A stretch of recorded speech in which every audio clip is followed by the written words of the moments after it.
उनसे मुलाकात मेरी हैदराबाद में हुई और जब उन्होंने मेरा नाम सुना कि वहीदा रहमान है तो उन्होंने पूछा कि ये मुसलमान हैं और उर्दू बोलती हैं। जब मैं पहली बार उनसे मिली मुझे ये नहीं महसूस हुआ कि वो इतने बड़े और मशहूर और इतने अच्छे डायरेक्टर हैं।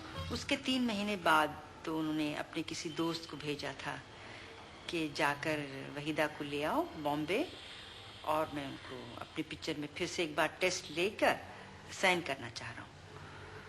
तो मुझे तो बेहद खुशी हुई क्योंकि मैं चाहती थी कि हिंदी फिल्मों में काम करूं। मेरा पहला सीन था कि एक मोटर में मैं बैठी हूं और दरवाज़ा खुलता है और वो जो आदमी बैठा वो मुझे धक्का मार के नीचे गिरा देता है और चला जाता है।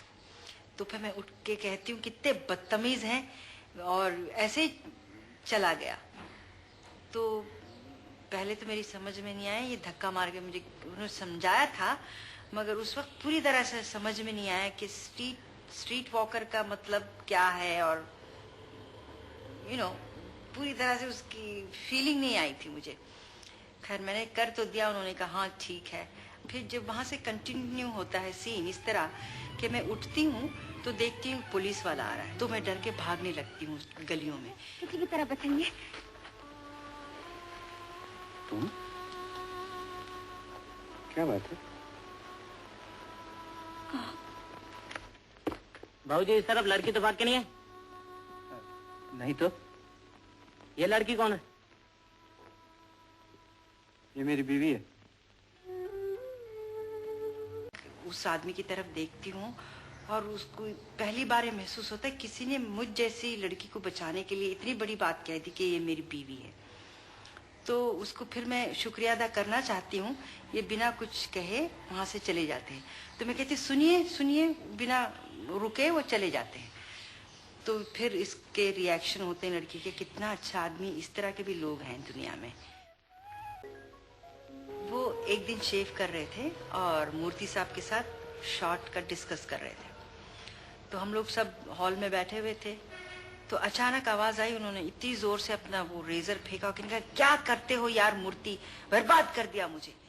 तो मूर्ति साहब एकदम परेशान, मैंने क्या किया, हम तो शॉर्ट डिस्कस कर रहे थे। नहीं यार, तुमसे शॉर्ट डिस्कस करते करते मैंने अपनी एक तरफ की मूंछ काट दी, उड़ा दी।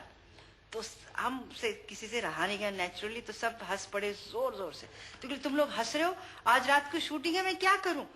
तो फिर मूर्ति साहब ने कहा गलती आपकी थी, मेरी तो थी नहीं, आप मुझे क्यों डांट रहे हैं। आप इस तरह कीजिए, दूसरी तरफ की भी मूंछ शेव कर डालिए, फिर दूसरी नकली मूंछ लगानी पड़ेगी आपको। तो वो जब शॉट के बारे में खासकर जब वो सोच रहे हो या बातें कर रहे हो वो सब कुछ भूल जाते थे। मैं तो खैर न्यू कमर थी ही और कई दूसरे आर्टिस्टों को बड़ी आसानी होती थी समझ में, क्योंकि कभी ऐसे मूवमेंट हो जाते हैं, उसके साथ उसका एक्सप्रेशन, उसका बोलने का अंदाज, कहाँ पर पॉज लेना चाहिए, कुछ समझ में नहीं आता। अगर वो जब करके दिखाते थे तो बहुत आसानी हो जाती थी उसको समझ के करने में। जब वो थिएटर में, ऑडिटोरियम में गाना हो जाता है, उसके बाद मैं अपनी सहेली जूही के साथ बैठी हूँ अंदर कमरे में चुपचाप, और मैं एकदम से कहती हूँ मुझे किसी ने आवाज दी, किसी ने मुझे पुकारा। तो कहती कौन?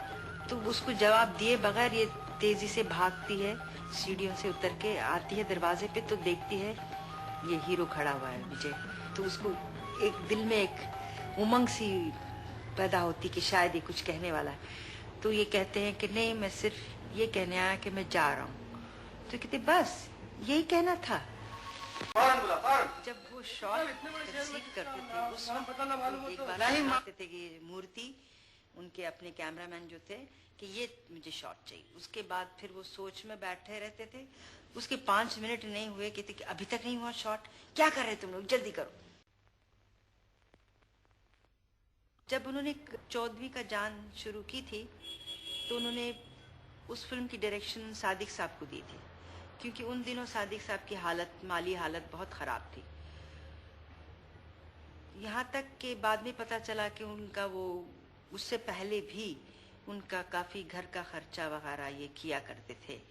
और बहुत लोगों ने कहा कि आपने सादिक साहब को क्यों दिया है ये प्रोजेक्ट, क्योंकि आप पिछले दिनों उनकी कोई फिल्में नहीं चली, उनकी कोई मार्केट नहीं है, तो वो कहते थे गलत बात है, एक जो इंसान अच्छा है सो अच्छा है।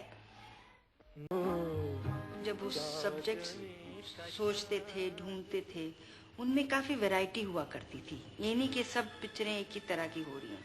क्योंकि सब्जेक्ट टोटली बिल्कुल वो डिफरेंट होते थे, तो उसी हिसाब से उसके कैरेक्टर्स भी अलग होते थे।